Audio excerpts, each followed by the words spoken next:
Yeah. Many, when we think about cybersecurity, we think about big companies. I don't think the bank needs cybersecurity, the airline, the government. So people won't send enough, a lot of mails. You know, that so happens sometimes in the United States. But we don't think about us. We need cybersecurity. Why?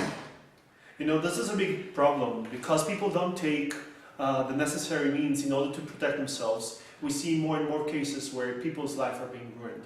So you have those sensitive pictures of people being leaked to the internet, and sometimes it's devastating for them. You have personal information about yourself or your family being hacked because people don't do the minimum necessary in order to protect themselves.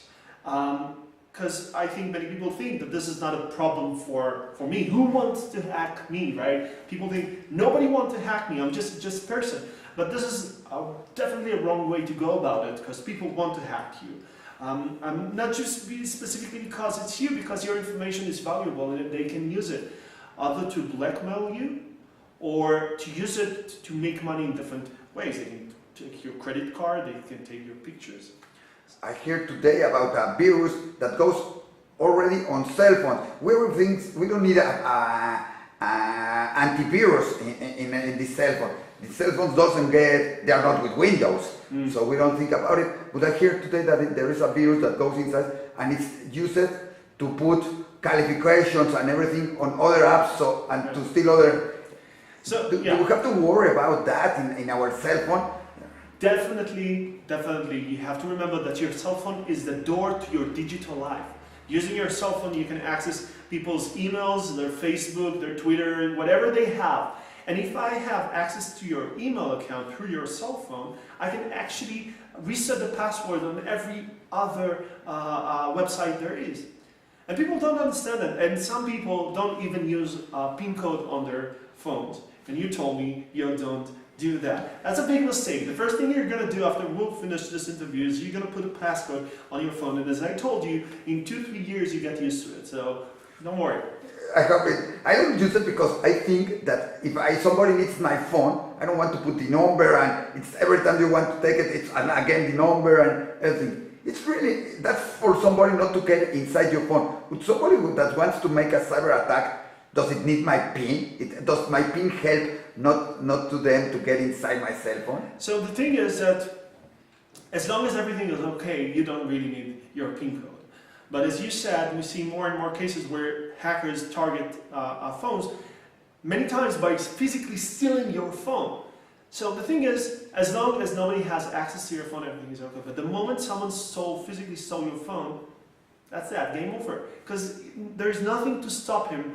Well, the first thing that hacker will do, the moment he has access to your phone, is to log on into every service you have there and change the password. And then you lost access to those services. And then you need to go to Facebook and to Google and to other services and explain to them that someone stole your account and this is really you and it's not him. And this is a very, very hard thing to do. We are used to think that Google and Facebook are going to solve our problem if we lost our password or if somebody stole our password, that they are in charge of looking for us. Is that correct? So, obviously, from one hand, Google, Facebook, and other companies have a great incentive to fix your problems. But you have to remember that many people go to Google and ask them to reset passwords, and they're trying to do fraud. They're saying, I want access to your Facebook account, so I will email Facebook saying, this is not your account, this is my account, please reset the password. And Facebook have to discover that I'm not really who I say I am. So many people approach them. Many of those requests are actually fraud, and they need to find a way to solve this problem. So it takes them a lot of time, and it's not always working. So sometimes they will not give you back your account. So there are people who completely lost their Facebook account. And how to prevent this? You work on cybersecurity, and you work also with startup company. Yeah. A startup company that is, like we say, starting needs to have security. Yeah. How does it work? What does it have to have? Just an antivirus? What is cybersecurity? Mm-hmm. So the thing is that we have to first of all remember that everything is hackable. And nothing is safe. And given enough information, enough resources and time, you can hack everyone. And we see that all the time. Big companies that invested a lot of time in cybersecurity and have brilliant people doing cybersecurity inside the company still being hacked. So the first thing you need to understand is that you cannot stop 100% of the attacks. So, and that's, I think that's the key. If you understand that, that's the key. Because then you understand that you shouldn't only invest in preventing attacks. You should also invest in the other things like detection. You cannot stop 100% of the hackers, but you can detect them. Hackers and virus is the same thing? Viruses are tools that are being used by hackers in order to do whatever they want to do, right? There are different tools. Viruses, Trojans, worms are one type of tools. We call them malware, malicious software, right? You talked about startup companies. We have brilliant startup companies in Israel. I'm sure there are brilliant startup companies here in Mexico. This is one of the reasons I'm very excited to be here, right? I think the future of Israel, but not just Israel, every country and state in the world is in working together with other countries. You know, hackers and other criminals have become very, very good in working together. We have to be better. We have to learn how to share information, how to create joint solutions, how to create business together, and how to work together in order to create a safer future. Tell me something. You said Israel, you said Mexico. Yeah. Israel is one of the countries with most startups that everybody think about Israel, about security, about not just only security on the streets, about cyber security now.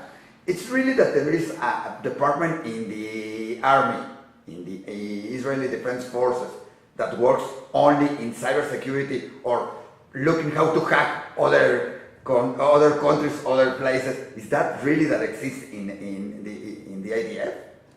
So, definitely Israel is very strong with cybersecurity, and one of the reasons for that is that we have to be big with cybersecurity, right? Israel has many enemies, very talented and smart enemies. We have to always become better and better in security in order to make sure that Israel is safe.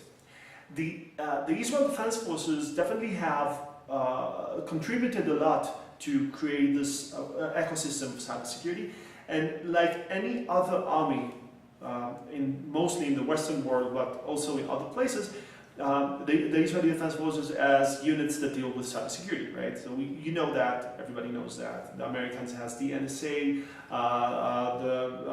the UK has their own entity. In Israel, there are several units in the army that deals with cybersecurity, and obviously people that come out from those units has great understanding of the cybersecurity world, have already great experience of several years working in the army. So when they go out, they are ready and willing to do amazing stuff. Usually you would see them opening startup companies or joining already existing startup companies or big organizations in Israel.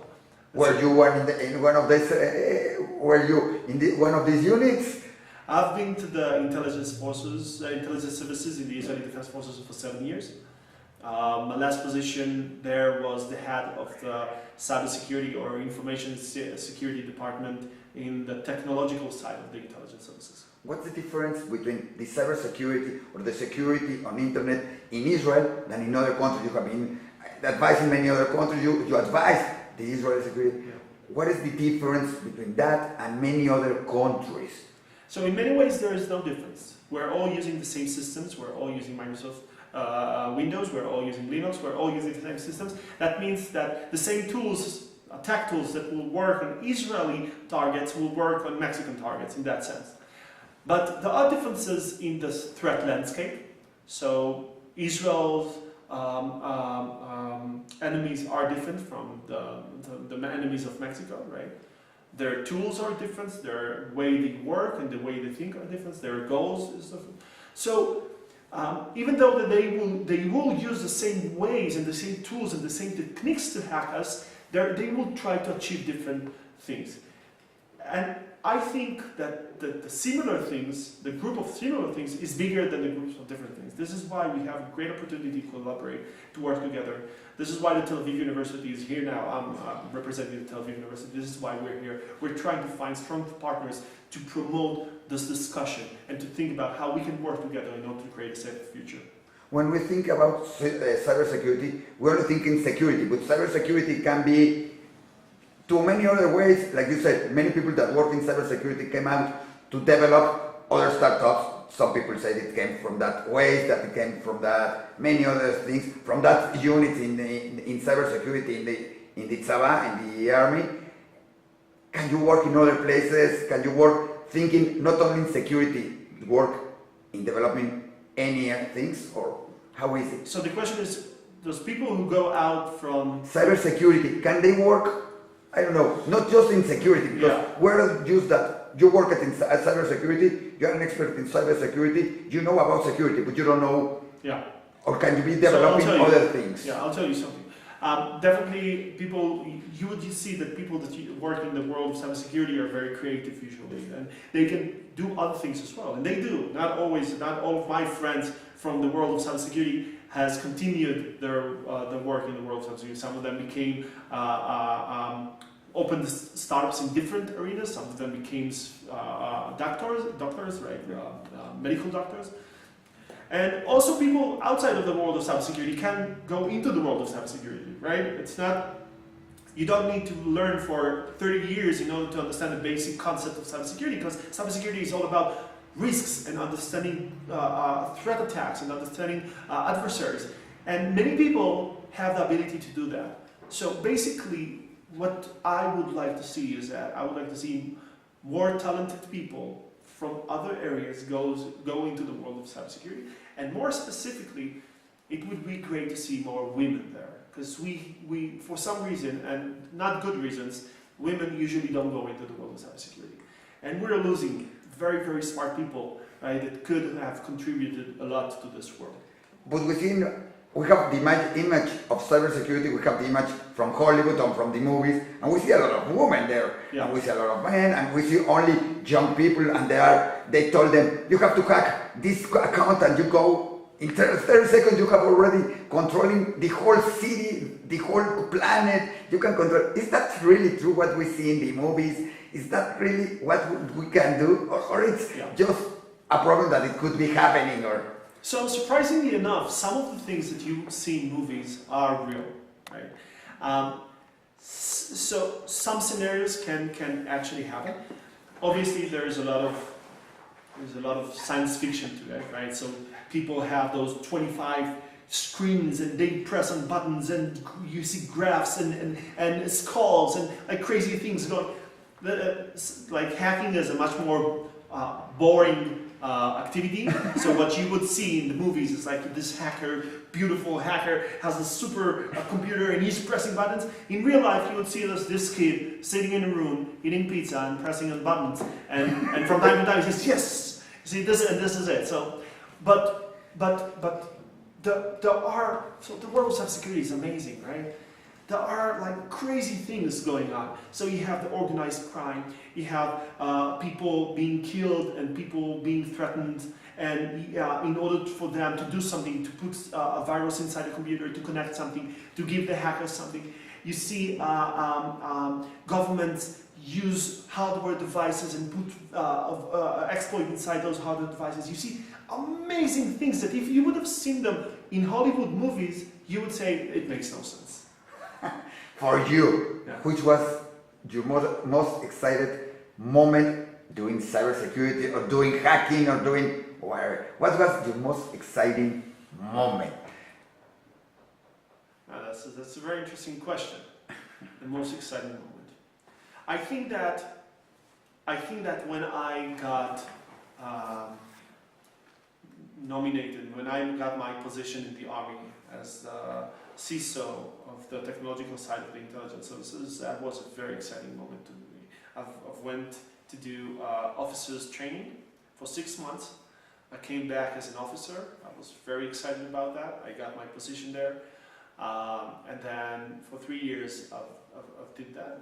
I think that when I was in Bank of Poland, the largest banking group, and I got my senior position there, that was also a very exciting thing for me. But working with the Tel Aviv University, the Cyber Research Center, the interdisciplinary Cyber Research Center, the Tel Aviv University has to some extent become the center of the ecosystem in Israel. So where we have their super talented entrepreneurs, super talented researchers, super talented people from the government and the industry. And when I started working with the Tel Aviv University and I got the position of being the CTO of the research center, that was also a very exciting moment for me. Tell me, what's your job at the university? What's the part? What's the goal of this part of the university in cybersecurity? To generate cyber protection, to invest, what's the implication? What's the goal you want to achieve with this department? So the Tel Aviv University, obviously a very, very amazing, very unique place, and everybody should visit. We have there the ICRC, which is the Interdisciplinary Cyber Research Center. It's one of the most exciting places with regard to cybersecurity in Israel and worldwide. And our goal there, main goal there is obviously the academic goal, is to create groundbreaking research in the field of cybersecurity. But we also try to promote cybersecurity. So one of the things that you will see is that we have the International Cyber Week. We have people from over 50 countries arriving in Israel every year to participate in the International Cyber Week. We have the Prime Minister there, we have state officials from all over the world. We have 25 events during that week for academia, for students, for government, for enterprises, for everyone. So that just to show you that the goal of the Cyber Research Center is to promote cybersecurity and cybersecurity understanding worldwide, and specifically, obviously, in Israel. That means something. When you get with your friends from all around the country, from all around the world about cybersecurity, you know, when I play football and I get with my friends playing football, you say, you saw that game, you saw that play, he made that goal. Tell me something, when you get with your friends, you say, you know what I did yesterday? I got into the account of somebody. No, I did that. No, you know, I found the photos of my ex-girlfriend that I sent it. Yeah. What do you do? Like, I see that you have some photos of your ex-girlfriends around there. So you describe us as a group of geeks and nerds that only talk about technology, and the sad thing is that you're right. You're right. So we have groups, WhatsApp groups, and all day we're like texting each other on WhatsApp groups, talking about this new exploit, this new cyber incident, this new government decision. Yeah. So it's definitely something that we talk about all the time. New techniques to attack things, new standards that got published, new cybersecurity incident. If this company got hacked, everybody started sharing information about what happened there and how did it happen, what we should do in order to prevent this from happening again. Yeah, so and one of that moments that you remember that you say, oh, it's incredible. Let's do this. You know that happened. I'm not talking about the emails of Hillary Clinton that maybe caused an election. One of these things that you were sharing, you were saying that say, all right, that makes you say, I have to think about this. One of that moment, something that happened in the world that said. Yeah. So obviously there are many very exciting incidents, cybersecurity incidents that happened in the past years. North Korea and Sony, Ashley Madison. That was interesting for many people. Yeah, the hack to Apple, and the fact that they stole a lot of new pictures of models.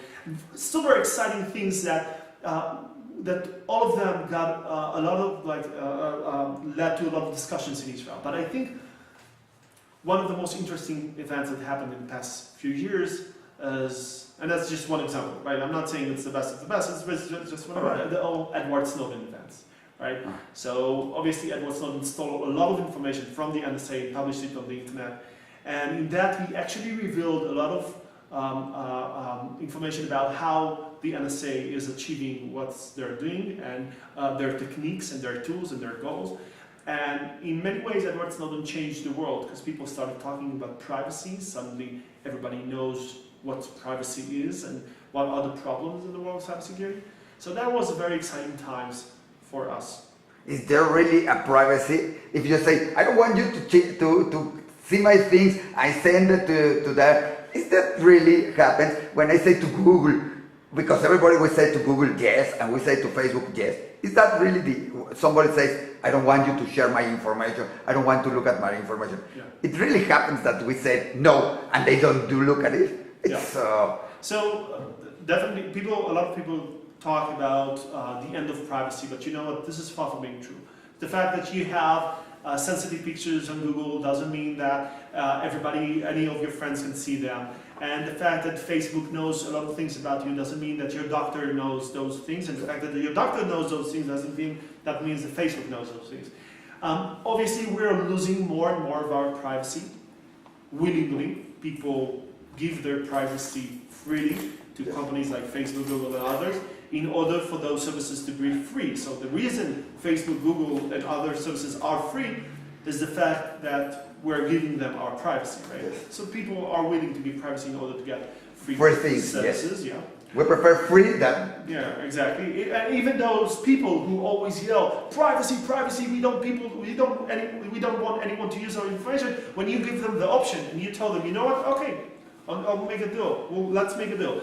Pay $5 a month to use Facebook, and they will not use your information. Those people will say, no. It's right, it's free. They take my information, right? Definitely we're losing our privacy, and definitely we should be more aware of those problems, and we should control our information better, and we shouldn't put on the internet sensitive information that can really create damage for us. But it doesn't mean that we don't have privacy today.